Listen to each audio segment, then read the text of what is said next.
तो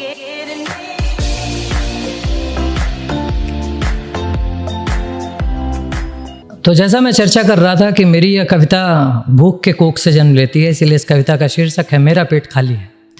तो ज़िंदगी में जब मैं मार्केटिंग मैनेजमेंट का कोर्स कर रहा था XLRI मैनेजमेंट जमशेदपुर से, उस वक्त कुछ ऐसे अवसर आए, कुछ ऐसी विपरीत परिस्थितियां बनी कि 5 दिनों तक भोजन नहीं लिया। वो बचपन में किसी ने कहा था कि किसी का खाओ तो एहसान होता है, तो ये बात जहन में थी और दोस्तों से कहता था यार अभी खाया, अभी मिठाई खाई, अभी रसगुल्ला खाया, पेट भरा हुआ है। तो 5 दिनों बाद तबीयत ख़राब हो गई और तब ज़िंदगी में पहली कविता लिखी जिसका शीर्षक था मेरा पेट खाली है। तो पहले वो कविता नहीं थी, पहले वो व्यंग था, कटाक्ष था, रोष था, क्रोध था।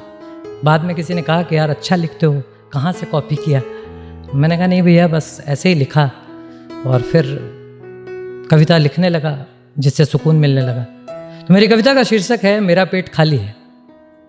मैंने इस पृथ्वी पर जन्म लिया, आधा पाप उसी वक्त किया। मैंने इस पृथ्वी पर जन्म लिया, आधा पाप उसी वक्त किया। मुझे किसी ने साक्षर बनाया, थोड़ा सा इंसाफ किया। फिर मेरी पढ़ाई छूटी, फिर मेरी पढ़ाई छूटी, किस्मत उसी वक्त फूटी।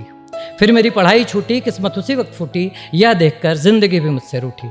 जिंदगी से तंग था, यहाँ पर हुदंग था, कुछ बनने की चाह थी मगर न कोई राह थी। यहाँ से मेरा तात्पर्य है जहाँ मेरा जन्म हुआ, रांची में। जिंदगी से तंग था, यहाँ पर हुदंग था, कुछ बनने की चाह थी मगर न कोई राह थी। एक सज्जन ने रास्ता बताया, एक सज्जन ने रास्ता बताया, मुझे टाटे तक पहुंचाया। एक सज्जन ने रास्ता बताया, मुझे टाटे तक पहुंचाया। फिर भी मैं तो अभी भी तरसता हूँ इन बातों को, फिर भी मैं तो अभी भी तरसता हूँ इन बातों को। टाटे में 2 रोटी के आटे को, जूतों में बाटे को और पिता के हाथों लगे चाटे को।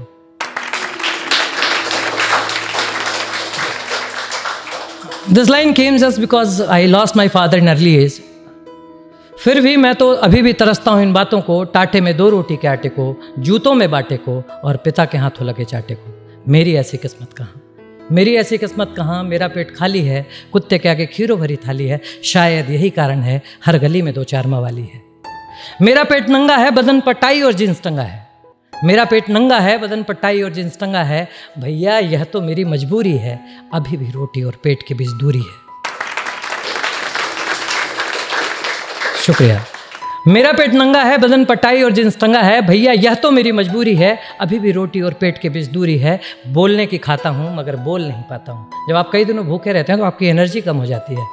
बोलने की खाता हूँ मगर बोल नहीं पाता हूँ। हृदय का साफ हूँ इसलिए लोग समझते हैं हाफ हूँ। खैर मेरी बात मैं जानता हूँ, खैर मेरी बात मैं जानता हूँ, अब दुनिया को अच्छी तरह पहचानता हूँ। खैर मेरी बात मैं जानता हूँ, अब इस दुनिया को अच्छी तरह पहचानता हूँ। मेरा पेट खाली है, हर महिला के बदन पर जींस, सिर पर टोपी, आंखों पर चश्मा और होठों पर सुरमई लाली है। मेरा पेट खाली है, हर महिला के बदन पर जींस, सिर पर टोपी, आंखों पर चश्मा और होठों पर सुरमई लाली है। इतना कुछ होने के बावजूद उनकी जुबां पे गाली है, इतना कुछ होने के बावजूद उनकी जुबां पे गाली है। भले ही मेरा पेट खाली है, इनसे अच्छा तो वह भिखमंगा है, इनसे अच्छा तो वह भिखमंगा है जिसका बदन और पेट दोनों नंगा है। इनसे अच्छा तो वह भिखमंगा है जिसका बदन और पेट दोनों नंगा है। भीख मांग कर खाता है, दुआओं की माला दे जाता है। भीख मांग कर खाता है, दुआओं की माला दे जाता है। इतना ही नहीं, जिस प्रकार रेगिस्तान में बालू है, नेता में लालू है, इस युग का हर इंसान चालू है। अब और जीना नहीं चाहता हूँ मगर मर भी तो नहीं पाता हूँ।